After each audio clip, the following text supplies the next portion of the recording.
नमस्कार दोस्तों, बहुत बहुत स्वागत है आप सबका सरकारी परीक्षा चैनल में।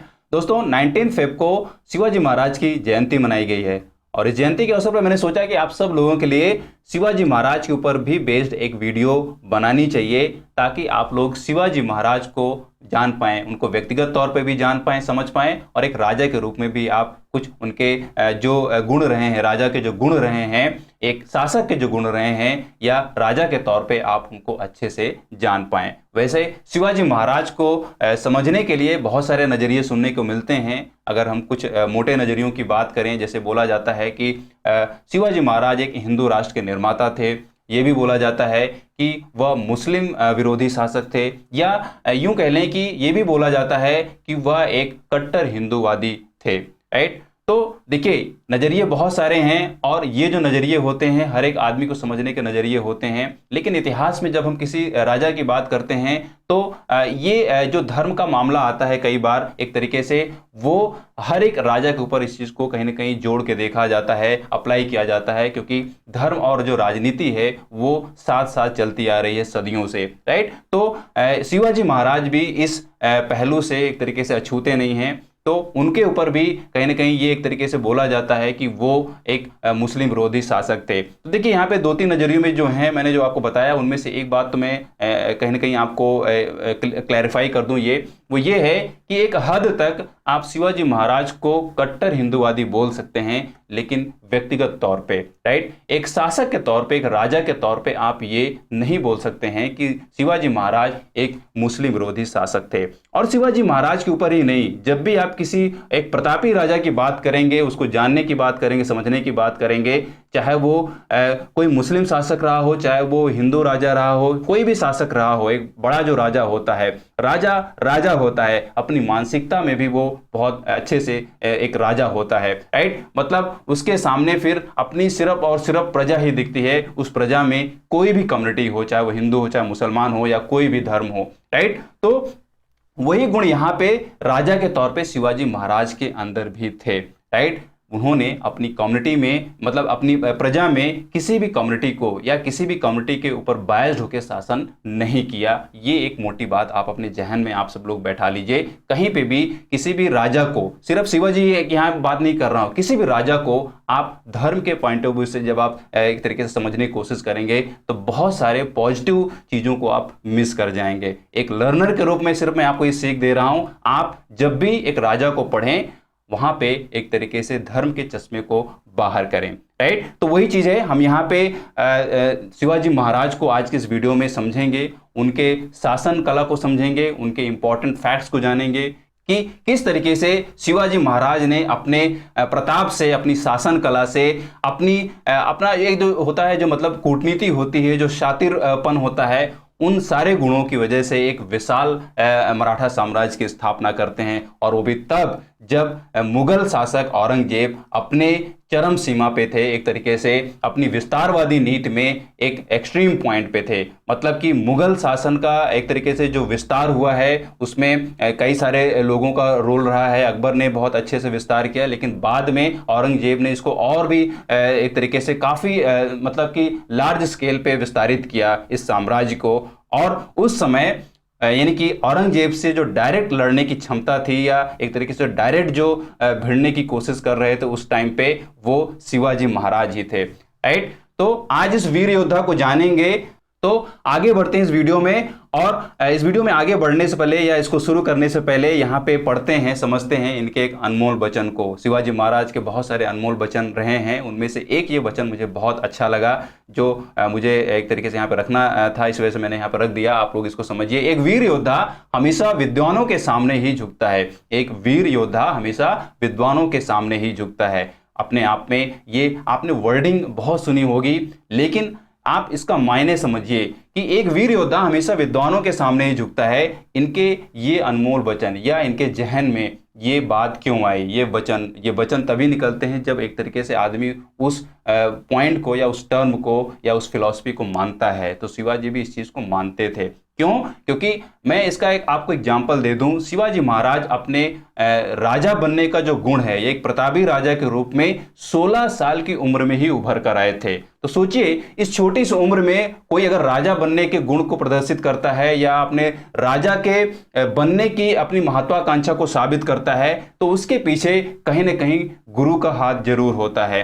तो वही है, यहाँ पे शिवाजी महाराज ने अपने गुरु का बकायदा आदर किया और समझा कि बगैर गुरु के सक्सेस नहीं मिल सकती है, क्योंकि इनको ये बात बहुत क्लियरली समझ में आ गई थी कि एक तरीके से समाज से लड़ने के लिए, समाज की बुराइयों से लड़ने के लिए आपको ताकत की जरूरत है, लेकिन अपनी बुराइयों से लड़ने के लिए आपको गुरु की जरूरत पड़ती है। और ये बात हम सब के ऊपर लागू होती है। आप अपनी जिंदगी में व्यक्तिगत तौर पे अगर निखार लाना चाहते हैं तो आपको एक गुरु का एक तरीके से फॉलोअर बनना ही पड़ेगा, आपको गुरु की शरण में जाना ही पड़ेगा, क्योंकि वो उन चीज़ों को झेल चुके होते हैं जो एक तरीके से आपको नहीं करना चाहिए। बिकॉज अगर आप उन एक्सपेरिमेंट्स में बिजी हो जाएंगे, आप भी वैसे एक्सपीरियंसेस लेंगे, तो आपका बहुत सारा टाइम वेस्ट हो जाएगा, आप अपनी जिंदगी में बहुत बड़ा मुकाम हासिल नहीं कर पाएंगे। राइट। तो एक वीर योद्धा के रूप में शिवाजी महाराज अपने गुरु, जिनका नाम था संत रामदास, क्या नाम था? संत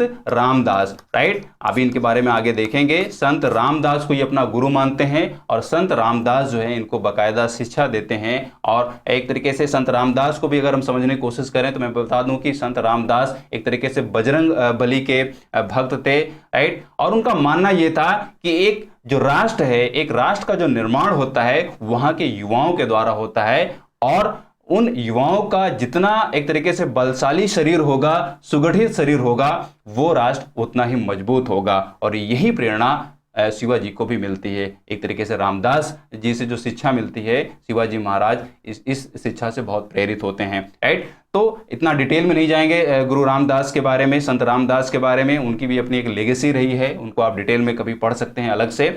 हम यहाँ पे सिर्फ शिवाजी को समझने वाले हैं। तो रामदास को एक विद्वान के रूप में, गुरु के रूप में शिवाजी महाराज मानते हैं और उनकी शिक्षाओं को ग्रहण करके अपनी जिंदगी में एक शासक के तौर पे उन शिक्षाओं को लागू करते हैं और एक बेहतर राजा बनने को, मतलब एक बेहतर राजा के रूप में अपने आप को साबित करते हैं। राइट। तो चलिए यहाँ पे देखते हैं इनका एक तरीके से इंट्रो क्या है, बेसिक इंट्रो क्या है, आप वो मोटे तौर पे जान लीजिए। देखिए नेम इनका क्या है, शिवाजी भोसले। राइट। ये जो आप देख पा रहे हैं शिवाजी भोसले, ये एक तरीके का मतलब ये टाइटल है जो महाराष्ट्र में एक तरीके से इसको यूज किया जाता है। और अगर इनके पूर्वजों की बात करें तो मैं आपको बता दूं कि बहुत सारे इतिहासकारों का मत ये है कि शिवाजी जो हैं वो राजपूत थे, एक तरीके से उनके जो पूर्वज थे वो राजस्थान से बिलोंग करते थे बेसिकली। राइट। लेकिन होता क्या है कि कुछ उनके जो पूर्वज हैं, पूर्वजों में से कुछ भाई लोग जो हैं वो मराठा यानी कि महाराष्ट्र की तरफ अप्रोच करते हैं और वहाँ पे वो एक मराठा एक तरीके से मराठी बन जाते हैं और वहाँ पे इस टाइटल को अडॉप्ट करते हैं। राइट। तो शिवाजी भोसले इनका नाम है। इनका जो डेट ऑफ बर्थ है दैट इज फरवरी 19 1630। राइट। 1630 19 फरवरी 1630 यहाँ पे बात बोली जा रही है। और इनका जो बर्थ प्लेस है वो है Shivneri fort, Pune district, Maharashtra. Right. Shivneri fort, Pune district, Maharashtra. Parents इनके हैं Shahaji Bhosale father and Jijabai mother हैं। राइट। और इनका जो एक तरीके से रेन रहा है वो रहा है 1674 से 1680। राइट। ये टाइम पीरियड बहुत इंपॉर्टेंट है, ये जरूर आप अच्छे से याद रखें, कई बार क्वेश्चन में ये पूछा गया है। राइट। स्पाउस की अगर हम बात करें तो शिवाजी महाराज की 8 पत्नियां थीं जिनका नाम है Saibai, Soyarabai, Putlabai, Sakvarbai, Lakshmibai and Kashibai and Guvantibai and Shagunbai. Right. तो ये यहाँ पे आप सारे नाम अच्छे से याद कर लीजिए, ये भी कहीं पूछा जा सकता है, स्पेशली अगर आप महाराष्ट्र का कोई एग्जाम देने जा रहे हैं। राइट। अगर हम इनके चिल्ड्रन की बात करें तो संभाजी इनके बड़े पुत्र हैं, राजा राम और सकूबाई निम्बालकर, रानूबाई जाधव एंड अंबिकाबाई मादिक और राजकुमारी बाई सिरके। राइट। ये इनके पुत्र थे, सारे पुत्र पुत्रियां थीं। राइट। ये नाम भी याद कर लें। रिलीजन की बात करें तो हिंदुइज्म थे, यानी कि हिंदू वादी थे वो। और इनकी जो डेथ होती है वो अप्रैल 3 1680 में होती है। इनके डेथ का जो कॉज है वो भी अभी एक तरीके से इतिहासों में बहुत बड़ा मतभेद रहा है, डिस्प्यूटेड रहा है। राइट। तो उसको ज़्यादा भी हम डिस्कस नहीं करेंगे कि उनकी डेथ किस कारण से होती है। राइट।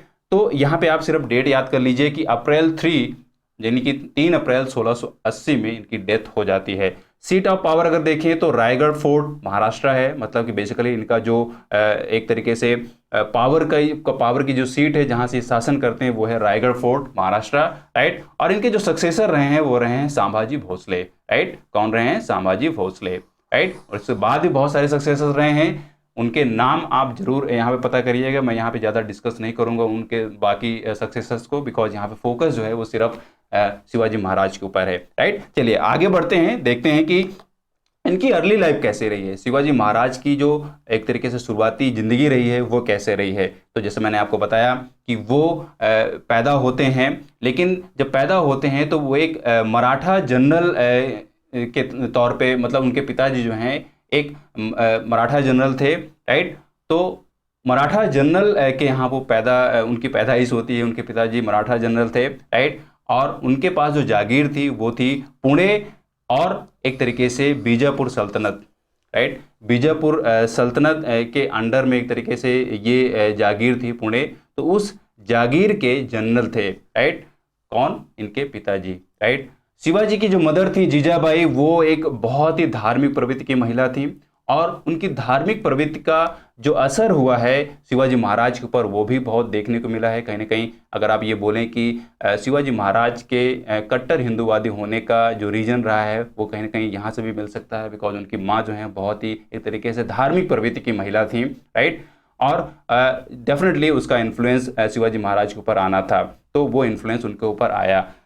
अगर हम यहाँ पे बात करें कि उनको जो नाम दिया गया शिवाजी, वो भी समझना जरूरी है। तो कई बार आप लोग एक तरीके से अपने से गेस करने की कोशिश करते हैं कि भाई शिवाजी टाइटल दिया गया है तो हो सकता है कि यहाँ पे ये नाम जो है वो भगवान शिव से रिलेट करता हो, लेकिन ऐसा नहीं है। यहाँ पे जो शिवाजी दिया जाता है इनको नाम, वो एक्चुअल में वहाँ पे रीजनल डाइटी हैं, यानी कि एक वहाँ की क्षेत्रीय देवी हैं जिनका एक तरीके से शिवाई देवी के तौर पे वहाँ पे उद्बोधन किया जाता है। तो शिवाई देवी के नाम पे यहाँ पे शिवाजी नाम रखा जाता है शिवाजी महाराज का, राइट। तो ये रीजन भी आप अच्छे से याद कर लीजिए, उसको भगवान शिव से रिलेट मत करिए, राइट।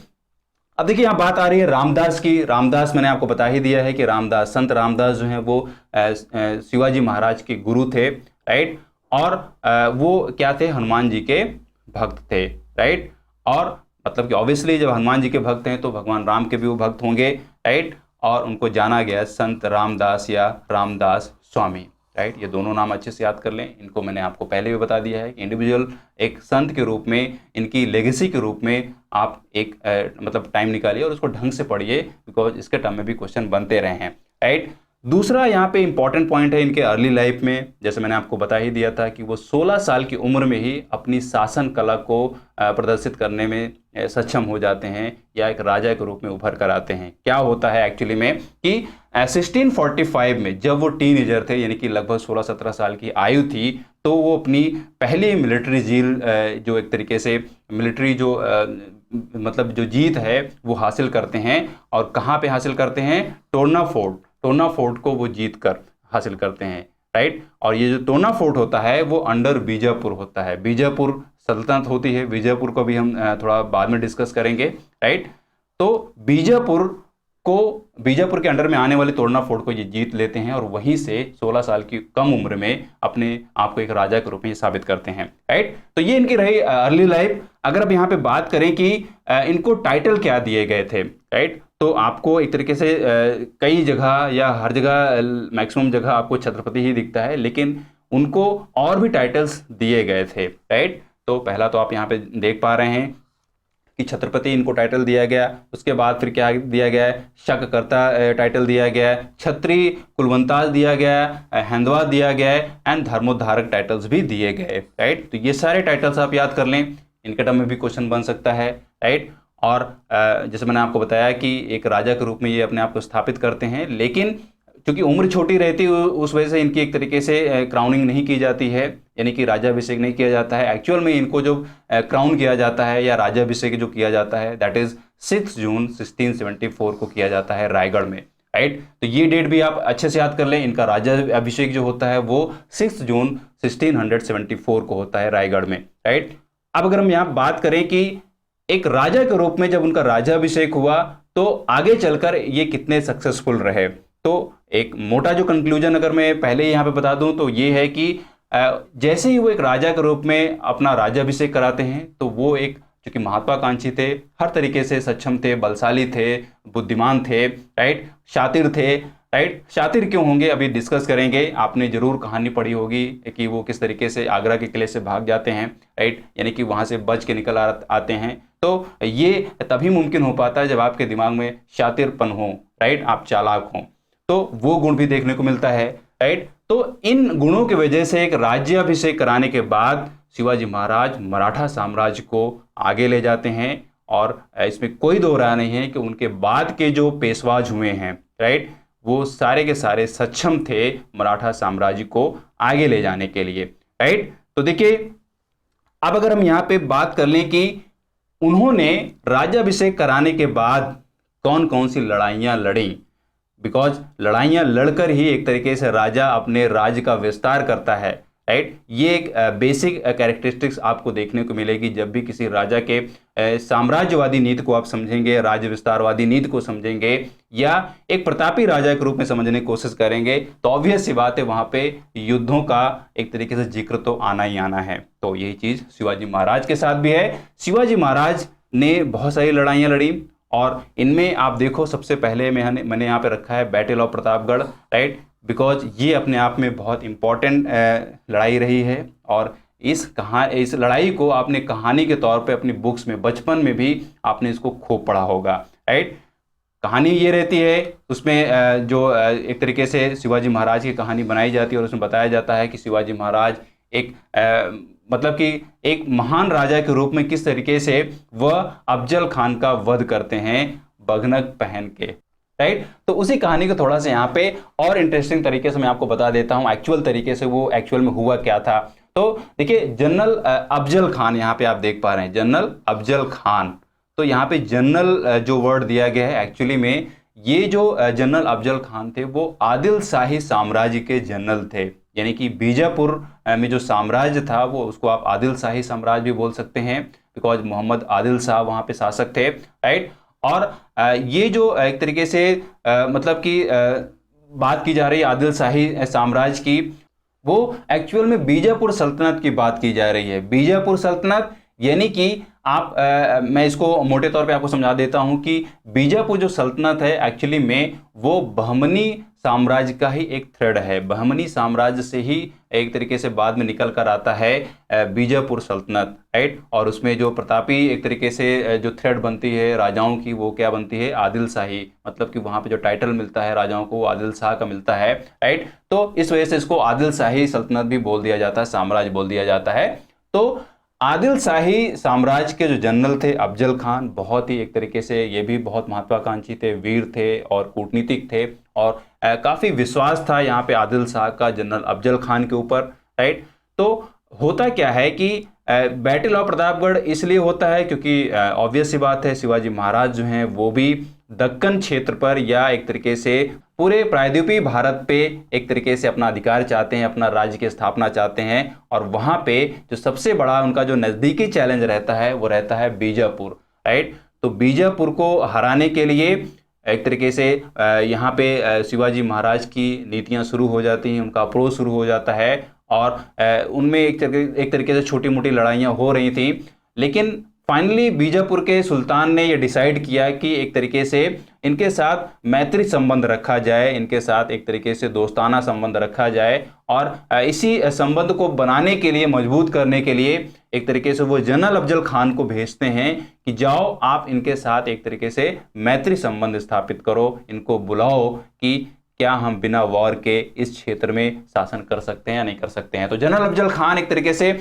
शिवाजी महाराज को इनवाइट करते हैं कि यहाँ पे हम जो युद्ध है बैटल ऑफ प्रतापगढ़ है उसमें पहले युद्ध होता है लेकिन फाइनली जब सुल्तान का एक तरीके से डिसीजन आता है तो अफजल खान इनवाइट करते हैं शिवाजी महाराज को कि आइए शांतिपूर्वक एक तरीके से कोई ना कोई संधि करते हैं, कोई समझौता करते हैं जिससे हम दोनों लोग मिलकर इस क्षेत्र में शासन करें। तो जनरल अफजल खान की ये बात जो है शिवाजी महाराज को एक तरीके से कहीं ना कहीं समझ आती है। उन्होंने भी एक समझौता करने का निश्चय किया और वो जाते हैं अफजल खान से मिलने के लिए। लेकिन शर्त ये रहती है कि जो मुलाकात होगी अफजल खान के साथ वो बिना किसी अस्त्र शस्त्र के होगी और सिर्फ बॉडीगार्ड्स रहेंगे, यानी कि जो भी एक तरीके से अंगरक्षक जिनको बोला जाता था वही सिर्फ रहेंगे, बाकी सेना पीछे रहेगी। मुलाकात बहुत एक तरीके से सादगी से होगी, मैत्री संबंध स्थापित करने के पर्पज से होगी। लेकिन होता क्या है कि कई बार कूटनीति अपनानी पड़ती है, कोई न कोई एक तरीके से स्ट्रेटजी बनानी पड़ती है और कहीं ना कहीं डर भी रहता है ऐसे समझौते करते समय, राइट। तो जो उनकी सेना में या उनकी टीम में कई कूटनीतिज्ञ थे या एक तरीके से गोपनीय जो स्ट्रेटजिस्ट थे उनको आप बोल सकते हैं, उन स्ट्रेटजिस्ट में उन एडवाइजर्स में एक थे रुस्तमे जमाल, राइट। रुस्तमे जमाल आप नाम समझ पा रहे हैं, वो भी एक मुस्लिम थे। तो मैं यहाँ पे मुस्लिम वर्ड इसलिए बोल रहा हूँ क्योंकि आप लोग इसको दिमाग में बिल्कुल मत रखिएगा कि शिवाजी महाराज जो है वो एक हिंदूवादी शासक थे और उनकी टीम में भी या उनके मंत्रिपरिषद में भी उनके सेना मंडल में भी सारे के सारे हिंदू ही रहे होंगे। ऐसा नहीं है। राजा के तौर पे आप किसी को भी समझने की कोशिश करेंगे, इवन आप औरंगजेब को भी समझने की कोशिश करेंगे तो औरंगजेब के भी टीम में आप देखेंगे कि लगभग 30 से 35% जो पूरी टीम है, 30 से 35% जो टीम थी वो हिंदू टीम थी, राइट। तो इसको बिल्कुल भी मैं फिर यहाँ पे अवेयर कर दूं, आप इसको धर्म के चश्मे से मत देखिएगा, राइट। इसको सिर्फ एक शासक के तौर पे समझने की कोशिश करिएगा। तो जनरल अफजल खान से जब मुलाकात होती है तो उसमें जो ये कंडीशन रखी जाती है, इस कंडीशन में रुस्तमे जमाल शिवाजी महाराज को थोड़ा से अवेयर करते हैं, बोलते हैं कि सर ये अफजल खान है, बहुत ताकतवर है, इसकी पर्सनैलिटी भी एक तरीके से बड़ी है और ताकतवर भी है और भरोसा नहीं किया जा सकता है। तो इस वजह से आप सुरक्षित होकर जाइएगा, थोड़ा कहीं ऐसा ना हो कि वो गले मिलने के बहाने आपको दबोचने की कोशिश करे, आपको मारने की कोशिश करे, राइट। शिवाजी महाराज को रुस्तमे जमाल की बात समझ में आती है तो वो शील्ड पहन के जाते हैं और अपने हाथ में बघनक पहन के जाते हैं। बघनक का मतलब आप समझ रहे होंगे कि जिसके नाखून जो हैं बाघ जैसे हों, राइट। तो वो पहन के जाते हैं, छुपा के जाते हैं और होता वही है कि एक तरीके से वहाँ पे जनरल अफजल खान शिवाजी महाराज के ऊपर एक तरीके से अटैक करते हैं, अप्रोच करते हैं उस तरीके से, और जनरल अफजल खान को फिर अपने बघनक से उसके पेट में वार करते हैं शिवाजी महाराज और उसका पेट फाड़ देते हैं, राइट। तो ये एक कहानी रहती है और यहाँ पे मैंने इसलिए आपको ये कहानी सुनाई क्योंकि आप यहाँ पे देखो कि रुस्तमे जमाल ने किस तरीके से एक तरीके से बोल सकते हैं कि शिवाजी महाराज की जान उसने ही बचाई क्योंकि उसने ऐसी एडवाइस दी, राइट। और सिर्फ यही रुस्तमे जमाल ही नहीं, अगर आप उनकी टीम में और भी लोगों को देखेंगे तो उनमें और भी बहुत सारे लोग मिलेंगे, राइट। और एक नाम और भी बहुत मतलब कि जिसको शिवाजी महाराज बहुत मानते थे वो है मौलाना हैदर अली, राइट, जो कि गोपनीय सचिव थे, गोपनीय सचिव दरबारी थे एक तरीके से शिवाजी महाराज के, तो उन पर भी बहुत विश्वास करते थे, राइट। तो ये ऐसे आपको नाम मिल जाएंगे, राइट, जो आपको कहीं ना कहीं कंफ्यूजन में डालेंगे कि कोई जो राजा होता है वह सिर्फ अपनी प्रजा के लिए शासन करता है, किसी धर्म या किसी कम्युनिटी के लिए शासन नहीं करता है। मोटे तौर पे आप ये समझिए। फिर बाद में आती है बैटल ऑफ कोल्हापुर, राइट। ये भी एक तरीके से साम्राज्य को बढ़ाने की बात करती है ये बैटल भी, राइट। और कब लड़ा जाता है? 28 दिसंबर 1659 को किया जाता है, city of Kolhapur Maharashtra, between Maratha Chhatrapati Shivaji and Adil shahi forces. देखिए यहाँ पे भी आदिल शाही फोर्सेज के बीच हो रही है, राइट। तो मेन जो एक तरीके से यहाँ पे कॉम्पिटिटर रहा है या मेन जो दुश्मन रहा है बीजापुर सल्तनत रही है, आदिल शाही साम्राज्य रहा है, बिकॉज मैंने आपको बता ही दिया कि ये सबसे नज़दीकी साम्राज्य था शिवाजी महाराज के लिए, जो कि शिवाजी महाराज के साम्राज्य विस्तार में एक बहुत बड़ा रोड़ा था, राइट। तो ऑब्वियस सी बात है वहाँ पे वॉर तो होनी थी, राइट। फिर बात आती है बैटल ऑफ पावनखिंद, ये लड़ा जाता है जुलाई 13, 1660 को, राइट। ये आप देखो यहाँ पे ये जो लड़ा जाता है between the Maratha Sardar Baji Prabhu Deshpande and Siddi Masud of Adil Shah, right. तो इस तरीके से क्या हो रहा है कि ये सारे के सारे युद्ध जो हो रहे हैं आप देख पा रहे हो, लिस्ट में आप देखो सारी डेट्स हैं। ये जो डेट है ये लड़ा जाता है Maratha under Chhatrapati Shivaji and Kartalab Khan of Mughal के जनरल के बीच एक तरीके से ये युद्ध होता है। फिर सैक ऑफ सूरत की बात आती है जिसको बैटल ऑफ सूरत भी बोला जाता है। ये जनवरी 5 यानी कि 5 जनवरी 1664 को लड़ा जाता है, राइट। और यहाँ पे शिवाजी महाराज और इनायत खान के बीच ये एक तरीके से संघर्ष होता है, राइट। तो ये सारे युद्ध होते हैं। और कुछ और युद्ध अगर आप देखें तो बैटल ऑफ पुरंदर भी होता है, जिसमें Mughal empire and Maratha empire के बीच में ये युद्ध लड़ा जाता है 1665 को। और बात करेंगे बैटल ऑफ सिंहगढ़ की, तो ये 4 फरवरी 1617 को लड़ा गया था, राइट। कहाँ लड़ा गया था? 4 फरवरी 1617 को लड़ा गया था on the fort of Sinhagad, right. ये पुणे के नज़दीक पड़ता है, राइट। और किनके बीच होता है?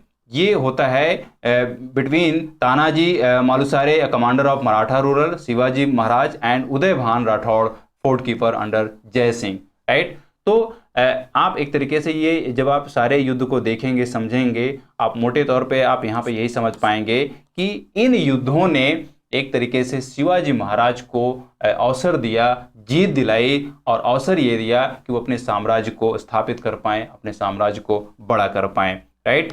और इस तरीके से करते करते हुआ क्या कि शिवाजी महाराज के बाद भी जो डिफरेंट पेशवा आए, उन सारे पेशवाज ने इस साम्राज्य को बढ़ाने में अपनी अहम भूमिका निभाई। इस तरीके से आप देख पा रहे हैं कि 1759 तक, यानी कि 1759 ईस्वी तक मराठा जो एम्पायर है वो इतने एरिया को कैप्चर कर लेता है, इतने एरिया तक फैल चुका होता है, राइट। आप देख पा रहे हैं कितना बड़ा भाग है प्रायद्वीपीय भारत का कि यह मराठा एम्पायर जो है अपने आप को स्थापित कर पाता है 1759 तक, राइट। और इसके लिए सिर्फ ऐसे नहीं है कि सिर्फ वॉर लड़े गए और आपने वॉर लड़ी और लड़ाई जीत ली और आप एक तरीके से वहाँ पे स्थापित हो गए, ऐसा नहीं है। बहुत सारी स्ट्रेटजीज बनानी पड़ती हैं, और वही सारी स्ट्रेटजीज यहाँ पे मराठा साम्राज्य में भी देखने को मिलती हैं। मतलब कि ये जो स्ट्रेटजीज रही हैं, अगर उनमें से हम एक बात करें, वो ये है कि इस लार्ज एम्पायर को, इस बड़े साम्राज्य को मैनेज करने के लिए एक तरीके से यहाँ पे साहू एंड पेशवा को सेमी ऑटोनॉमी दी गई, राइट। क्या दिया गया? साहू एंड पेशवाज को सेमी ऑटोनॉमी दी गई, ताकि जो एक तरीके से रीजनल जो जिसको आप गवर्नर के तौर पे समझ सकते हैं कि मुगल काल में गवर्नर बनाए जा रहे थे और उनको एक क्षेत्र दिया जा रहा था, उस क्षेत्र के लिए उनको एक तरीके से डिसीजन मेकिंग करने के लिए पूरा वो दिया जाता था, अधिकार दिया जाता था, छूट दी जाती थी कि वो निर्णय ले सकें और उसकी फाइनल रिपोर्टिंग जो है वो सुल्तान को दे पाएँ। तो वही कॉन्सेप्ट जो है एक तरीके से यहाँ पे मराठा साम्राज्य में भी देखने को मिलता है। ये इस पूरे साम्राज्य को मैनेज करने के लिए या और बड़ा साम्राज्य स्थापित करने के लिए यहाँ पे ये एक तरीके से नाइट्स की उपाधि देते हैं, मतलब नाइट्स टाइप की कुछ उपाधियाँ देते हैं, या गवर्नर टाइप की उपाधि आप समझ लें। और उन उपाधियों को इस साम्राज्य में नाम दिया गया है। इनका जो नाम है वो भी आप अच्छे से याद कर लें, आपको यहाँ पे एक बहुत अच्छी जानकारी, इंटरेस्टिंग जानकारी मिलेगी। वो ये है कि इन्होंने जो ये एक तरीके से उपाधियाँ दी, उनमें से गायकवाड़ आज दिया। गायकवाड़ आप नाम सुनते होंगे, टाइटल सुनते होंगे गायकवाड़, तो ये बेसिकली उन्हीं से रिलेट करते हैं। होलकर्स जो उपाधि दी गई वो बेसिकली इंदौर और मालवा क्षेत्रों के लिए दिया गया। सिंधिया जो दिया गया बेसिकली वो ग्वालियर एंड भोसले जो है वो नागपुर क्षेत्रों के लिए दिया गया। तो ये कुछ उपाधियां दी गई जिनके बेसिस पे साम्राज्य यानी कि मराठा साम्राज्य को मैनेज किया गया और उसको विस्तारित किया गया, right. In 1775 the East India Company intervened in a succession struggle in Anglo Maratha war, right. तो यहाँ पे पुणे के साथ ईस्ट इंडिया कंपनी की वॉर होती है, कब? 1775 की। और ये क्या होती है? फर्स्ट एंग्लो मराठा वॉर होती है। ये इंपॉर्टेंट है, बहुत अच्छे से इस डेट को याद कर लें। फर्स्ट एंग्लो मराठा वॉर कब होती है? 1775 को, राइट। तो ये डेट भी आप अच्छे से याद कर लें। अच्छा, अब यहाँ पे देख लेते हैं कि जो शिवाजी महाराज का एक मराठा साम्राज्य स्थापित हुआ, इस साम्राज्य की एडमिनिस्ट्रेशन पॉलिसी क्या रही है, किस तरीके से शासन प्रणाली रही है, जिसके बेसिस पे इन्होंने साम्राज्य को बढ़ाया, साम्राज्य को मैनेज किया। तो देखिए यहाँ पे सबसे पहले जो एक पद का क्रिएशन होता है, इंपॉर्टेंट पद का क्रिएशन होता है, या एक पद ऐसे बोला जाता है, एक ग्रुप बोला जाता है जिसमें बहुत सारे पद आ जाते हैं और इन सारे पदों को मिलाकर एक नाम दिया गया है, उसका नाम है अष्टप्रधान। अष्टप्रधान का मतलब आप समझ पा रहे होंगे, यानी कि 8 प्रधानों की बात की जा रही है, 8 हेड्स की बात की जा रही है, प्रमुखों की बात की जा रही है, राइट। तो ये कौन है जिनको हम अष्टप्रधान के रूप में जानते हैं? तो देखिए यहाँ पे पहला जो है पेशवा और प्राइम मिनिस्टर। पेशवा यहाँ पे एक पद है, सबसे पहले पद है, इंपॉर्टेंट पद है, जिसको आप प्राइम मिनिस्टर के रूप में समझ सकते हैं आज की डेट में, राइट। और इनका काम क्या था, जनरल एडमिनिस्ट्रेशन था, यानी कि जो भी विभिन्न मुद्दे थे साम्राज्य को लेकर वो उसमें जरूर पेशवा का रोल रहता था। प्राइम मिनिस्टर का रोल तो हर जगह ही रहता है, ऑब्वियसली आप समझ पा रहे हैं इस चीज़ को। और दूसरे पद की बात करें तो दैट इज अमात्या, जिसको आप फाइनेंस मिनिस्टर बोल सकते हैं आज की डेट में। और इनका काम क्या था, काम ये था कि ये पब्लिक अकाउंट्स को मेंटेन करते थे। अमात्या यानी कि फाइनेंस मिनिस्टर जो है वो जैसा आज की डेट में काम कर रहे हैं वैसा यहाँ पे इनका रोल था अमात्या का, कि वो पब्लिक अकाउंट्स को मेंटेन करते थे। मंत्री, जिसको आज की डेट में क्रॉनिकल, आप एक तरीके से क्रॉनिकलर वे में समझ सकते हैं। और मंत्री का जो काम रहता था वो कोर्ट के रिकॉर्ड्स को मेंटेन करता था, राइट, कोर्ट के रिकॉर्ड्स को मेंटेन करता था। देखिए यहाँ पे नाम आपको समझना बहुत जरूरी है, क्या एक्चुअल में नाम चलता था उस समय पे, आज की डेट में किस तरीके से वो रिलेवेंट है, किस तरीके से उसको आप समझ सकते हैं, क्या वर्डिंग दे सकते हैं। दूसरा इंपॉर्टेंट है कि उनका फंक्शन क्या था, कार्य क्या था, कार्य क्षेत्र क्या था, इसके टर्म में भी क्वेश्चन भी बन सकता है। तो कार्य क्षेत्र इस वजह से मैंने यहाँ पे लिखा है, जरूर आप इसको अच्छे से याद कर लें। मंत्री जो है वो कोर्ट रिकॉर्ड्स को मेंटेन करता था। और नेक्स्ट आता है सामंत या दाबिर या फॉरेन सेक्रेटरी, आज की डेट में समझ सकते हैं। इनका काम क्या था, इनका काम ये था कि जो भी अदर स्टेट्स के मैटर्स होते थे, एक तरीके से विदेशी नीति जो होती थी या विदेशी जो भी डायलॉग्स होते थे, राइट, या आज की डेट में आप वित्त मंत्रालय के तौर पे उसको समझ सकते हैं, फॉरेन सेक्रेटरी के तौर पे उसको समझ सकते हैं, विदेश सचिव के तौर पे समझ सकते हैं। तो वही काम सामंत का था, राइट, मतलब कि दूसरे स्टेट्स के साथ डायलॉग्स करते थे, स्ट्रेटजी बनाते थे और उन मैटर्स को एक तरीके से सुलझाने के लिए सॉल्यूशन देते थे, राइट। नेक्स्ट अगर बात करें तो दैट इज सचिव आर सरनवीज या होम सेक्रेटरी, राइट। तो ये भी आप समझ जाइए, काम क्या था, managing correspondence of the king, यानी कि राजा के जो भी करेस्पॉन्डेंस होते थे उसको मैनेज किया जाता था, किसके द्वारा, सचिव के द्वारा। वही चीज़ आज भी होती है प्राइम मिनिस्टर का, यानी कि जो एक तरीके से जो भी उनके डायलॉग्स होते हैं, जो भी उनकी करेस्पॉन्डेंस होती है, किस डिपार्टमेंट के साथ, किस मंत्री के साथ, किस मंत्रालय के साथ डायलॉग करना है, मीटिंग होनी है, ये सारा का सारा जो मैनेजमेंट होता है वो सचिव के पास होता है, राइट। तो वही काम यहाँ पे शिवाजी के इस टीम में भी था, अष्टप्रधानम में, जिसका नाम था सचिव, राइट। दूसरे पद की अगर हम बात करें तो वो है पंडितराव, या आज की डेट में आप उसको बोल सकते हैं लेजिस्लेटिव हेड, राइट। और इसका काम क्या था, वो ये था कि रिलीजियस मैटर्स को एक तरीके से समझना था, उनके बीच में जो भी कॉन्फ्लिक्ट्स थे या रिलीजन, जो डिफरेंट रिलीजन्स थे, डिफरेंट रिलीजन को मानने वाली जो कम्युनिटीज़ थी, उनके बीच में अगर कोई मुद्दा रहता था तो उसको सुलझाने का भी एक तरीके से जो प्राइम रिस्पॉन्सिबिलिटी रहती थी that is Pandit Rao, right. तो ये पद भी अच्छे से याद कर लें। नेक्स्ट आता है न्यायाधीश। न्यायाधीश आज की डेट में आप बहुत अच्छे समझ पा रहे हैं, that is chief justice, right. तो इनका फंक्शन ये था कि वो सिविल एंड मिलिट्री जस्टिस को जस्टिफाई करते थे, सिविल एंड मिलिट्री जस्टिस के तौर पे काम करते थे, और अपने न्यायोचित कामों के लिए वो जाना जाता था, उसी के लिए वो रिकॉग्नाइज किया जाता था, राइट। बिकॉज एक अच्छे शासक के, एक अच्छे साम्राज्य में अगर न्याय नहीं होता है तो कहीं ना कहीं वो भी बहुत बड़ा ड्रॉबैक होता है उस साम्राज्य के पतन के लिए, राइट, बहुत बड़ा रीजन बन जाता है। तो यहाँ पे ये पद जो है वो बहुत इंपॉर्टेंट होता है, न्यायाधीश, राइट। तो डेफिनेटली ये भी अपने आप में बहुत अच्छे से इन्होंने अपनी जो भी न्यायाधीश हुए होंगे मराठा साम्राज्य में, उन्होंने अपनी इस रिस्पॉन्सिबिलिटी को निभाया होगा, तभी इतना बड़ा साम्राज्य बन पाया, राइट। नेक्स्ट अगर हम देखें दैट इज सेनापति या सरीनौबत या कमांडर इन चीफ, राइट।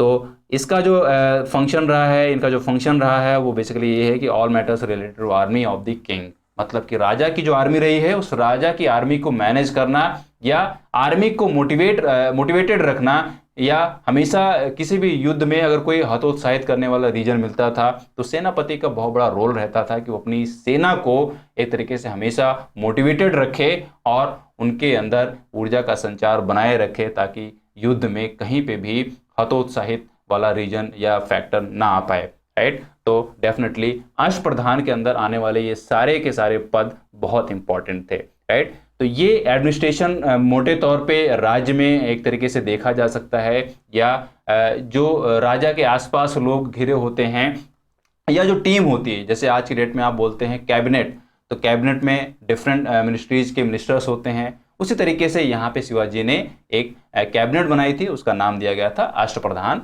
और ये सारे के सारे यहाँ पे पद दिए गए थे। तो ये तो बात हो गई एक तरीके से कैबिनेट टीम की। लेकिन अगर इसको हम राज्य के तौर पे देखें कि किस तरीके से वो शासन करते हैं, और किसी भी राज्य के लिए सबसे बड़ा जो फैक्टर रहता है शासन करने का, या जो डिफरेंट संसाधन हैं, या किसी राज्य को चलाने के लिए उस राज्य में जो सीमित संसाधन हैं उन संसाधनों का किस तरीके से यूज किया जाना है, या उन संसाधनों से क्या कोई रेवेन्यू जनरेट किया जा सकता है। बिकॉज रेवेन्यू जब तक नहीं मिलेगा किसी भी राजा को, तब तक वो अपनी सेना को एक तरीके से अलाउंसेस नहीं दे पाएगा, पेमेंट नहीं कर पाएगा, और उसकी सेना में ये एक बहुत बड़ा डिमोरलाइजिंग फैक्टर बन जाता है।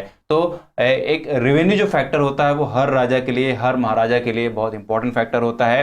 तो यहाँ पे अगली स्लाइड में हम यही समझने की कोशिश करते हैं कि उनका जो रेवेन्यू सिस्टम था, रेवेन्यू जो एडमिनिस्ट्रेशन था, वो किस तरीके से था, राइट। तो रेवेन्यू एडमिनिस्ट्रेशन में देखिए यहाँ पे ये क्या करते हैं कि ये जागीरदारी सिस्टम को अबॉलिश करते हैं, खत्म करते हैं, राइट, और इसको रैयतवारी सिस्टम से एक तरीके से रिप्लेस करते हैं। दो बहुत इंपॉर्टेंट हैं, ryotwari system and जागीरदारी system, right, तो बहुत इंपॉर्टेंट है। तो देखिए यहाँ पे जागीरदारी आप समझ पा रहे हैं, जागीर का मतलब यहाँ पे बेसिकली क्या है, जागीरदार थे, राइट, या जिनको आप जमींदार बोल सकते हैं वर्डिंग में, राइट। तो उस सिस्टम को खत्म करते हैं और यहाँ पे बात आ रही है रैयतवारी सिस्टम, राइट। और इस रैयतवारी सिस्टम में, जैसे मैंने आपको पहले भी डिस्कस करके बताया कि अपने साम्राज्य में उन्होंने कुछ नीतियां अपनाई, कुछ पदों का सृजन किया, या एक तरीके से गवर्नर जनरल्स की स्थापना, गवर्नर जनरल्स की पोस्टिंग की कई नामों के बेसिस पे, राइट। और इन्हीं रेवेन्यू ऑफिसर्स का नाम यहाँ पे दिया गया देशमुख, देशपांडे, पाटिल्स एंड कुलकर्णीज, राइट। तो ये एक तरीके से रेवेन्यू ऑफिसर्स थे, राइट। ये पोजीशंस थी जिनका नाम दिया गया देशमुख, देशपांडे, पाटिल्स एंड कुलकर्णीज। तो ये सिर्फ यहाँ पे आप ये किसी भी नाम के आगे आप ये जुड़ा हुआ देखते हैं तो इसको आप सिर्फ उपनाम मत समझिए, राइट। यहाँ पे इसका रिलेशन है, रिलेशन कहाँ से है, मराठा साम्राज्य से है। और कैसे है, मराठा साम्राज्य के रेवेन्यू सिस्टम से, रेवेन्यू एडमिनिस्ट्रेशन से, राइट। उसको बेहतर तरीके से संचालित करने के लिए यहाँ पे इन पदों की स्थापना की जाती है, राइट। देशमुख, देशपांडे, पाटिल एंड कुलकर्णीज, अच्छे से याद कर लें। नेक्स्ट आता है चौथ। चौथ जो होता है वो एक तरीके से 1/4 लिया जाता है, मतलब कि 1/4 रखा जाता है जो कि मराठाज को पे किया जाता है। और इसलिए पे किया जाता था ताकि जो शिवाजी की सेना है या उनका जो एडमिनिस्ट्रेशन है, उनका जो शासन चल रहा होता उसको मेंटेन करने के लिए वहाँ पे रेवेन्यू चाहिए ही चाहिए, राइट। तो एक तरीके से यहाँ पे 1/4 चाहिए था, राइट। 1/4 का मतलब ये है कि आपकी जो आय है, और आय का जो बेसिकली साधन था उस टाइम पे वो था कृषि, राइट। तो जो आय मिलती थी डिफरेंट वर्ग को, डिफरेंट एक तरीके से सोर्सेज रहे उनके इनकम के, उन सारी इनकम्स का 1/4 लिया जाता था मराठा साम्राज्य के खर्चों को चलाने के लिए और उसको मजबूत करने के लिए, और दूसरा नॉन मराठा टेरिटरी से सुरक्षित करने के लिए मराठा साम्राज्य को, राइट। नेक्स्ट आता है सरदेशमुखी, राइट। सरदेशमुखी जो है वो एक एडिशनल लेवाई लगाया गया था। एडिशनल लेवाई का मतलब यहाँ पे एक तरीके से अधिकर के तौर पे इसको समझ सकते हैं, यानी कि यहाँ पे ये अधिकर जो लगाया गया था वो 10% की डिमांड करता था, राइट। और ये एडिशनल जो लेवाई लगाया गया था from areas outside of the kingdom, मतलब कि किंगडम के आउटसाइड यहाँ पे जो क्षेत्र था उसके ऊपर ये सरदेशमुखी एडिशनल लेवाई लगाया गया था, राइट। इसका अपना एक डिफरेंट मीनिंग है, डिफरेंट अप्रोच रहा है, पर्पज रहा है, ये अभी यहाँ पे डिस्कशन का पार्ट नहीं है, लेकिन सिर्फ आप इसको यहाँ पे यही समझिए कि ये जो किंगडम के बाहर की पार्ट की बात की जा रही है, बेसिकली यही बात की जा रही है कि जो साम्राज्य में नहीं है, या एक तरीके से साम्राज्य में आने की एक तरीके से उसको साम्राज्य में शामिल किया भी जा सकता है, या उस आउटसाइड वाली प्रजा को डराया जा सकता है कि भैया अगर आप इस 10% लेवाई को नहीं दोगे तो एक तरीके से आपके लिए नुकसानदायक होगा, राइट। तो ये जो 10% लेवाई है आप उसको सिर्फ इस पॉइंट ऑफ व्यू से समझें, राइट। अब यहाँ पे देखिए रेवेन्यू एडमिनिस्ट्रेशन हो गया, यही एक इंपॉर्टेंट था। आपने उनका पूरा जो इंटरनल एडमिनिस्ट्रेशन था, कैबिनेट सिस्टम था, वो भी समझ लिया, रेवेन्यू एडमिनिस्ट्रेशन समझ लिया। लेकिन अगर हम यहाँ पे बात करें कि उनका मिलिट्री एडमिनिस्ट्रेशन कैसे था, तो ये भी बहुत इंपॉर्टेंट फैक्टर है, राइट। ये भी यहाँ पे जान लेते हैं। इंपॉर्टेंट फैक्टर ये है कि शिवाजी ने एक डिसिप्लिन और एफिशिएंट आर्मी को बनाया था, ऑर्गेनाइज किया था। ये एक बहुत बड़ी अचीवमेंट रही है शिवाजी महाराज की मराठा साम्राज्य के लिए, राइट। और इन्होंने अपने सोल्जर्स की जो पेमेंट रखी, उनको जो भी भुगतान किए वो कैश के रूप में रखा, राइट। लेकिन जो चीफ ऑफ मिलिट्री था, मतलब कि military cheap and military commander जो था, वो जागीर के द्वारा एक तरीके से उनको पेमेंट दी जाती थी, राइट। और जागीर को जो उस समय बोला जाता था वो बोला जाता था सरंजाम या मुकासा, राइट। तो ये जागीर दी जाती थी, किनको दी जाती थी? चीफ एंड मिलिट्री कमांडर को दिया जाता था, राइट। जो अपने आप में बहुत बड़ा मोटिवेशनल फैक्टर रहता था, बिकॉज सेनापति भी वही बन पाता है जिसकी महत्वाकांक्षा बड़ी होती है। तो महत्वाकांक्षा को पूरा करना भी कहीं ना कहीं एक बहुत बड़ा फैक्टर रहता है, बिकॉज अगर सेनापति की महत्वाकांक्षा नहीं पूरी होगी तो अकेले राजा भी कुछ नहीं कर सकता है, राइट। तो ये एक स्ट्रेटजी रही है यहाँ पे जागीर देने की सेनापति को। अब अगर यहाँ पे बात करें कि इनकी जो आर्मी है बेसिकली वो क्या, मतलब किस पार्ट में डिवाइड थी, किन किन पार्ट्स में डिवाइडेड थी, या स्पेशली किस क्षेत्र में विशेषज्ञता रखती थी, महारत किस में हासिल थी। तो बेसिकली इनकी जो सोल्जर आर्मी रही है वो फुट सोल्जर्स की रही है, कैवलरी भी रही है, हॉर्स राइडर्स भी रहे हैं, और भी इक्विपमेंट जो भी मतलब कि औजार लिए जाते हैं सैनिकों के द्वारा, या जैसे होता है कोई भाले में महारत हासिल करता है, कोई तलवार में महारत हासिल करता है, कोई धनुष बाण में महारत हासिल करता है। तो ये जितने भी इक्विपमेंट्स हैं, जितने भी इक्विपमेंट्स होल्डर्स हैं, इन सब की भरमार थी शिवाजी महाराज की सेना में। लेकिन एक जो इम्पोर्टेंट यहाँ पे उपलब्धि हासिल हुई थी शिवाजी महाराज को, वो थी उनकी नेवी। जी हाँ, एक तरीके से कह सकते हैं कि जो आधुनिक नेवी है उसके निर्माण में कहीं ना कहीं शिवाजी महाराज की जो नेवी है, नेवी जो सिस्टम था, उसका बहुत बड़ा योगदान है। तो अपने टाइम में शिवाजी महाराज की नेवी बहुत मजबूत थी और इसके बेसिस पे इन्होंने काफ़ी युद्ध जीते, राइट। तो ये आप मोटे तौर पे दिमाग में जरूर रखिएगा कि उनकी अपनी सेना में उनकी स्पेशली नेवी जो है बहुत मजबूत थी, और नेवी को मजबूत करने के लिए इन्होंने बहुत सारे एक तरीके से जो भी डिसीजंस लेने थे, जो भी इक्विपमेंट जुटाने थे, वो सब जुटाए। इवन आपको मैं बता दूं कि मराठा साम्राज्य के जितने भी तट थे, उन सारे तटों की लगभग इन्होंने किलेबंदी करा दी थी, राइट। तो आई होप आपको समझ में यहाँ पे आ पा रहा होगा कि नेवी के टर्म में ये कितना अपने आप को सेफगार्ड भी रख रहे थे और उसको किस तरीके से मजबूत कर रहे थे, राइट। तो ये रेवेन्यू एडमिनिस्ट्रेशन के अंदर नहीं था, ये बेसिकली क्या है, मिलिट्री एडमिनिस्ट्रेशन है, राइट। तो मिलिट्री एडमिनिस्ट्रेशन में ये इस तरीके से अपनी जो भी सेना है उसको मजबूत करते हैं, और यहाँ पे डिफरेंट जो फैक्टर्स हैं मैंने आपके साथ डिस्कस कर लिया, राइट। अब देखिए यहाँ पे देखते हैं कि जो शिवाजी हैं उनका अरेस्ट किस तरीके से होता है, शिवाजी महाराज को अरेस्ट कब किया जाता है, इसको भी आपने बहुत कहानी के रूप में सुना होगा।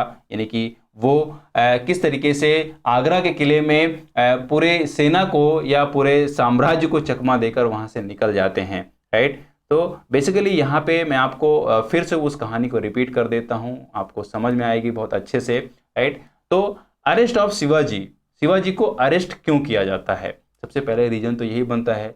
और मोटे तौर पे जितना मैंने आपके साथ अभी डिस्कशन किया उससे आप ये समझ पा रहे होंगे कि शिवाजी महाराज, देखिए यहाँ पे सिर्फ शिवाजी के ऊपर फोकस नहीं करेंगे, यहाँ पे 2-3 पॉइंट्स को डिस्कस करते हैं। बिकॉज अरेस्ट किसके द्वारा किया जाता है, औरंगजेब के द्वारा किया जाता है, शिवाजी को किया जाता है, क्यों किया जाता है, तो इसके पीछे कहीं ना कहीं जो रीजन रहता है वो आपको थोड़ा सा उस टाइम का तात्कालिक रीजन समझना पड़ेगा। तो वो तात्कालिक रीजन मैं अगर आपको समझाऊं मोटे तौर पे, और आपको समझ में भी आ रहा होगा, वो ये है कि उस टाइम पे औरंगजेब का विस्तारवादी नीति चल रही थी, पूरे प्रायद्वीपीय भारत पे वो अधिकार करना चाह रहा था, और बहुत हद तक औरंगजेब ने इसमें सफलता भी पाई। यानी कि मुगल काल में उसने अपने साम्राज्य को बहुत सारी सीमाओं तक बढ़ाया, राइट। आप काबुल, कांधार की अगर बात करें तो वहां तक भी औरंगजेब का एक तरीके से अप्रोच था, वहां तक भी उसकी सेना पहुंच चुकी थी, राइट। अब सोचिए कि इस विस्तारवादी नीति में क्या शिवाजी महाराज वहां पे उनके लिए रोड़ा खड़ा नहीं करेंगे, ऑब्वियसली रोड़ा खड़ा करेंगे। तो हो क्या रहा था कि औरंगजेब की ये विस्तारवादी नीति चल रही थी, पैरेलल में बीजापुर, यानी कि बीजापुर की जो सल्तनत थी, या जिसको आप आदिल शाही साम्राज्य बोलते हैं, वो भी अपने आप को बचाने में लगा हुआ था। देखिए मैं यहाँ पे वर्डिंग यूज कर रहा हूं, आदिल शाही जो साम्राज्य था वो अपने आप को बचाने में लगा हुआ था, क्योंकि दूसरी तरफ शिवाजी का भी विस्तारवादी नीति चल रही होती है, वो भी लगातार युद्ध जीत रहे थे और अपने साम्राज्य को मजबूत कर रहे थे, बड़ा कर रहे थे। तो ऐसे में बीजापुर जो है बीच में फंस रहा था, राइट। तो बीजापुर अपने साम्राज्य को बचाना चाह रहा था। अब ये तीन फैक्टर हैं मोटे तौर पे, औरंगजेब की विस्तारवादी नीति, बीजापुर की आदिलशाही साम्राज्य को बचाने की कोशिश और शिवाजी का विस्तारवादी नीति, राइट। ये तीन फैक्टर हैं जो कहीं ना कहीं एक तरीके से शिवाजी महाराज की गिरफ्तारी का कारण बनते हैं। होता क्या है, तो यहाँ पे अब चूंकि मुगल बादशाह हैं, औरंगजेब विस्तारवादी नीति पे चल रहे हैं, पावर ज़्यादा है, तो ऑब्वियसली वो क्या चाहेंगे, वो यही चाहेंगे कि शिवाजी महाराज को या तो हरा दिया जाए या तो इनको एक तरीके से दोस्ती के रास्ते लाया जाए। तो पहला रास्ता वो यही चुनते हैं, पहला रास्ता वो यही आजमाने की कोशिश करते हैं औरंगजेब कि इनको हराकर, यानी कि शिवाजी महाराज को हराकर मैं एक तरीके से मुगल साम्राज्य को दक्कन क्षेत्र में फैला दूंगा। दक्कन क्षेत्र एक तरीके से बहुत एक तरीके से संपन्न था यूं कह लें, या उस क्षेत्र में अभी तक मुगल ने अपनी कोई खास पकड़ नहीं बनाई थी, राइट। तो वहां पे दक्कन क्षेत्र में साम्राज्य को फैलाने के लिए वो शिवाजी महाराज के शासन को या उनको हटाना चाह रहे थे बेसिकली, राइट। तो औरंगजेब ने एक गवर्नर जनरल को भेजा जिसका नाम था शाइस्ता खान। क्या नाम था? शाइस्ता खान, राइट। शाइस्ता खान जाता है और वो शिवाजी महाराज से लड़ता है, लेकिन वो हार जाता है। फाइनली औरंगजेब शाइस्ता खान को वापस बुलाता है और फिर से एक दूसरे गवर्नर जनरल को कह लीजिए वो भेजता है जिनका नाम था मिर्जा राजा जयसिंह, राइट। मिर्जा राजा जयसिंह वो दूसरे कूटनीति से भेजे जाते हैं। शाइस्ता खान को लड़ने के लिए भेजा जाता है कि जाके जीत कर आओ, लेकिन वो हार के चले जाते हैं, उनका अपॉइंटमेंट दूसरी जगह कर दिया जाता है। फिर मिर्जा राजा जयसिंह को भेजा जाता है उनको दूसरी कूटनीति से। दूसरी कूटनीति ये रहती है कि भैया लड़ने से फायदा नहीं है, इनको समझाओ कि शिवाजी को कि ये हमसे मिल जाएं, यानी कि मुगल साम्राज्य से मिल जाएं और दक्कन क्षेत्र में एक बड़े रीजन पे शासन करें अंडर दी मुगल एम्पायर, यानी कि उनको कोई ना कोई पद दे दिया जाएगा। जो भी पद एक तरीके से जो दिए जाते थे, 5,000 7,000 के जो दर्जे दिए जाते थे या उपाधियां दी जाती थी, राइट, गवर्नर जनरल के रूप में, ये सारे वर्डिंग्स आप समझ लीजिए। उन दर्जों में से कोई एक दर्जा शिवाजी महाराज को दे दिया जाएगा और वो शासन करेंगे, राइट। तो इस पॉइंट ऑफ व्यू से मिर्जा राजा जयसिंह जाते हैं शिवाजी के क्षेत्र में, लेकिन डायरेक्टली वो वहां से वो उनके साथ भिड़ते नहीं हैं। वो एक तरीके से बीजापुर और शिवाजी महाराज के बीच जो भी मतभेद रहता है या उनके बीच जो भी दुश्मनी रहती है, यूं कहते हैं कि दो लोगों की लड़ाई के बीच में तीसरा ही फायदा उठाता है। तो मिर्जा राजा जयसिंह जो है वो इन दोनों के बीच एक तरीके से मध्यस्थ की तरह काम करते हैं। मध्यस्थ का मतलब ये नहीं कि उन दोनों के आपसी जो भी रिश्ते रहे उनको या उनके बीच जो गैप है उसको पाटने की कोशिश वो कर रहे थे, बल्कि वो अपना फायदा कहीं ना कहीं देख रहे थे। मतलब ये है कि वो कहीं ना कहीं मुगल साम्राज्य के लिए भी काम कर रहे थे, मुगल साम्राज्य को विस्तार भी दे रहे थे और डायरेक्टली शिवाजी के साथ वो भिड़ भी नहीं रहे थे। और फाइनली उन्होंने डिसीजन लिया कि शिवाजी महाराज को औरंगजेब से मिलाना पड़ेगा, राइट। डिसीजन होता है, सुल्तान भी राजी होते हैं और शिवाजी भी राजी होते हैं। शिवाजी महाराज को भी ये बात समझ में आती है। देखिए, जो वीर पुरुष होता है, जो बुद्धिमान पुरुष होता है, उसको अपना एक तरीके से जो भी मतलब जो अपनी महत्वाकांक्षी है, अपना जो तैस है, अपनी जो बहादुरी है, उन सब में उसको फर्क बहुत अच्छे से मालूम होता है। शिवाजी महाराज को भी बहुत अच्छे से मालूम था कि औरंगजेब की जो सेना है वो काबुल तक फैली हुई है, मजबूत सेना है। अगर इसको मैं डायरेक्टली एक तरीके से भिड़ना चाहूँगा तो आई होप कि वो शायद मैं ना कर पाऊँ या मैं ना लड़ पाऊँ।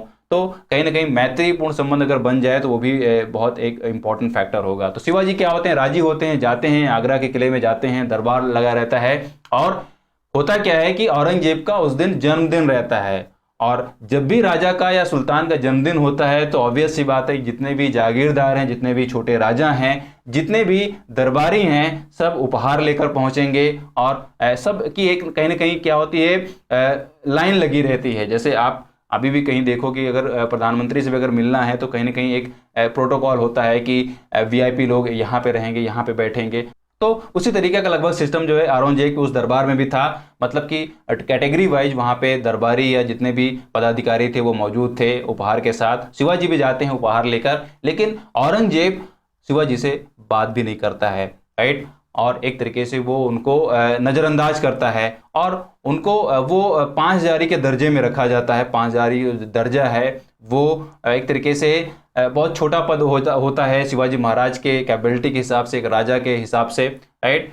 और वो उनसे बात भी नहीं करते, 5 जारी के दर्जे में रखा जाता है। तो इस तरीके से क्या होता है कि शिवाजी महाराज जो है कहीं ना कहीं ये अपने अंदर ये फील करते हैं कि उनका अपमान हुआ है, राइट, क्योंकि उनको ये दर्जा नहीं दिया जा रहा, उनको ये सम्मान नहीं दिया जा रहा है। तो एक तरीके से वो दरबार में ही उल्टी सीधी बातें कह के चले आते हैं कि ये यहाँ पे जो राजा हैं उनका सम्मान नहीं किया जा रहा है, राइट। तो इस तरीके से वो बाहर आने लगते हैं तो दरबारी लोग जो रहते हैं या ये जो बात सुल्तान के पास पहुंचती है तो कहीं ना कहीं उनको भी लगता है कि शिवाजी महाराज ने उनका अपमान किया है, उनके शासन का अपमान किया है, राइट। तो इस तरीके से क्या होता है, औरंगजेब जो है शिवाजी महाराज को अरेस्ट करवा लेता है, राइट।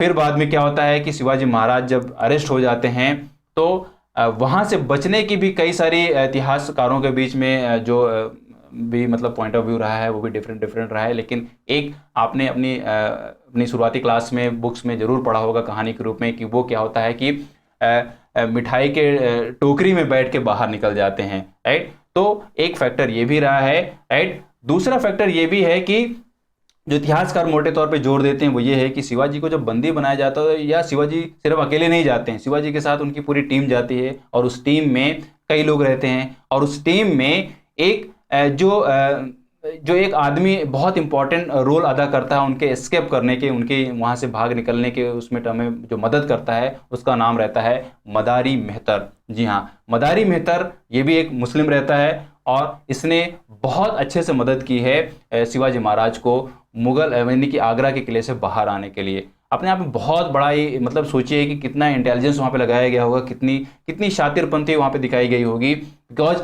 मुगल शासक जिसकी सेना काबुल कांधार तक थी फैली थी, इतनी मजबूत सेना थी, उस सेना से बचकर, उस क्षेत्र से बचकर निकल भागना कोई मामूली बात नहीं थी, राइट। तो इस तरीके का टैलेंट दिखाया जाता है और वहाँ पे अरेस्ट से बाहर आते हैं शिवाजी महाराज, राइट। तो ये 2-3 बातें थी। आई होप आपको ये कहानी के पॉइंट ऑफ व्यू में समझ में आ गया होगा कि शिवाजी महाराज को क्यों अरेस्ट किया जाता है और वो किस तरीके से बाहर एस्केप करते हैं, राइट। अब यहाँ पे देखिए जो इम्पोर्टेंट है वो ये है कि शिवाजी महाराज की जो पर्सनैलिटी रही है, शिवाजी महाराज एक राजा के रूप में किस तरीके से शासन करते हैं या एक राजा के गुण के तौर पे उनके गुण क्या क्या रहे हैं। तो देखिए यहाँ पे पहली बात तो यही है कि उनको टाइटल ऑफ छत्रपति मिलता है। छत्रपति ऐसे नहीं दे दिया जाता है, छत्रपति का मतलब ये है कि अपने क्षेत्र का पति हो, यानी कि वो हेड हो, यानी कि उस पूरे क्षेत्र का एक मुख्य जो करता धरता है, उस पूरे क्षेत्र को कंट्रोल करने वाला राजा जिसको बोला जाता है, उसके लिए मराठा में एक वर्ड यूज किया जाता है छत्रपति, राइट। तो ये टाइटल दिया जाता है। दूसरा जो उनका एक राजा के तौर पे गुण समझ में आता है दैट इज गुड कमांडर। एक कमांडर के तौर पे भी वो बहुत अच्छे से जाने जाते हैं, जिस तरीके से वो कमांड करते हैं अपनी सेना को, अपने शासन को, राइट। और जिस तरीके की वो कूटनीति अपनाते हैं उसके तौर पर आप देख सकते हैं कि एक कमांडर की उपाधि तो देना लाजमी बनता है, राइट। सेकुलर रूलर, बिल्कुल एक सेकुलर रूलर थे। मैं फिर यहाँ पे जोर दूंगा कि राजा कोई भी हो, राजा राजा होता है अपनी मानसिकता से भी, अपने कर्मों से भी, राइट। वो एक तरीके से अपनी प्रजा में किसी भी कम्युनिटी पे बायस्ड नहीं होता है। हालांकि कुछ अपवाद हुए हैं, लेकिन आप उन अपवादों पे अगर ध्यान दोगे तो वो जो अपवाद रहे हैं, वो जो राजा रहे हैं, कोई राजा नहीं थे, मतलब कि वो बहुत लॉन्ग टर्म शासन नहीं कर पाए या बहुत बड़े क्षेत्र पे शासन नहीं कर पाए, राइट। दूसरा यहाँ पे फादर ऑफ मॉडर्न नेवी भी बोला जाता है इनको, मैंने ऑलरेडी डिस्कस किया। बिकॉज नेवी को मजबूत करने के लिए जो भी इक्विपमेंट टूल्स चाहिए था इन्होंने सब वो हासिल किया, सब एक तरीके से इकट्ठा किया और ख़ास तौर पे अपने क्षेत्र में जितने भी तटीय इलाके थे उन सारे तटीय इलाकों की किलेबंदी कराई, राइट। तो ये इस वजह से इनकी नेवी बहुत मजबूत होती है, इनका क्षेत्र बहुत एक तरीके से सुरक्षित महसूस करता है इस नेवी की वजह से, राइट। और यहाँ पे देखिए staunch supporter of women honour, मैंने ऑलरेडी इसको आपको बता दिया है। बहुत बड़े मतलब कि एक बोला जाता है कि नारी का जिस तरीके से सम्मान किया जाना चाहिए, सम्मान का मतलब ये है कि जिसको आप माँ के तौर पे देख सकते हैं, माँ के तौर पे आप देखें, जिसको आप बहन के रूप में देख सकते हैं या बहन के रूप में वो लगती है तो उसको आप एक्चुअल में माने, तो ये सारे के सारे गुण जो हैं वो शिवाजी महाराज के अंदर थे, राइट। और फादर ऑफ गुरिल्ला वॉरफेयर बहुत नाम सुना होगा आपने, राइट। ये इसके फादर थे या इसके जनक थे। गुरिल्ला वॉर आप सब जानते होंगे, नहीं जानते हैं तो आप मुझे कमेंट करिए, इसके ऊपर भी एक वीडियो बना सकता हूं, बिकॉज ये थोड़ा से इंटरेस्टिंग वे में इसको समझना बहुत जरूरी है, राइट। इसके टाइम में बहुत सारे क्वेश्चन बनते रहे हैं, लेकिन आई होप आपको ये समझ में आ रहा होगा कि गुरिल्ला वॉरफेयर है क्या बेसिकली, राइट। ये जो स्ट्रेटजी है गुरिल्ला वॉर वो एक्चुअली में है क्या, राइट। आपको जरूर समझ में आ रहा हो, नहीं समझ में आ रहा तो आप मुझे कमेंट करिए, इस पे बनाया जा सकता है 15-20 मिनट की वीडियो, राइट। अगर हम यहाँ पे बात करें कि उनकी आर्मी क्या रही है तो हम ऑलरेडी डिस्कस कर चुके हैं। तो आर्मी के टर्म में भी इन्होंने जो काम किया उसका जो रोल जाता है वो यही है कि इन्होंने एक डेडिकेटेड आर्मी को स्टैब्लिश किया, उसकी फॉर्मेशन की, राइट। तो ये कुछ इंटरेस्टिंग फैक्ट्स थे छत्रपति शिवाजी महाराज के, और एक राजा के तौर पे आपने इनको जरूर समझ लिया होगा।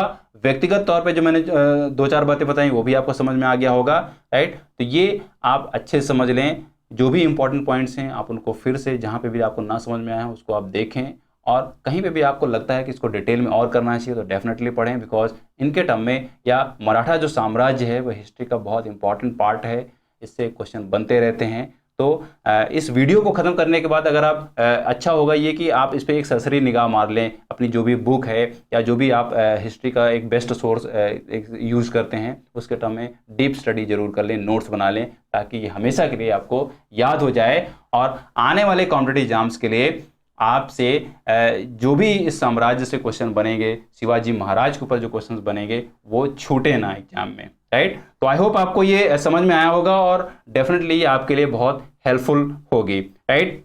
तो आज की वीडियो में बस इतना ही, मिलता हूँ आपसे नेक्स्ट वीडियो में, तब तक पढ़ते रहिए, मस्त रहिए, have a nice day, great day, thank you.